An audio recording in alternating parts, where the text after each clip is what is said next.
সহজে বাড়িতেই fish finger কি করে বানিয়ে নেবে, চলো আজকে সেই রেসিপিটা তোমাদের সাথে শেয়ার করি।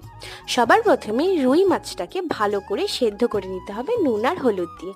তারপরে আবার কড়াইতে তেল দিয়ে পেঁয়াজ, কাঁচা লঙ্কা, আদা রসুন বাটা, নুন, হলুদ, লঙ্কার গুঁড়ো, জিরা গুঁড়ো, ধনে গুঁড়ো দিয়ে ভালো করে ভাজা করে নিতে হবে।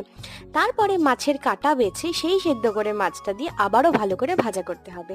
বাঁধনের জন্য অল্প সেদ্ধ আলু দিতে হবে।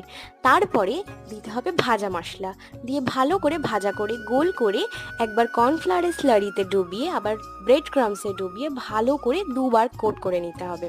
ব্যাস, আর কিছুই না, গরম তেলে ভালো করে এপিট ওপিট করে ভেজে নিলেই রেডি মুচমুচে ফিশ ফিঙ্গার। তোমাদের যদি আমার এই ভিডিওটা ভালো লেগে থাকে প্লিজ একটা কমেন্ট করে যেও। দেখা হবে পরবর্তী ভিডিওতে। আজকের জন্য এইটুকু। Thanks for watching.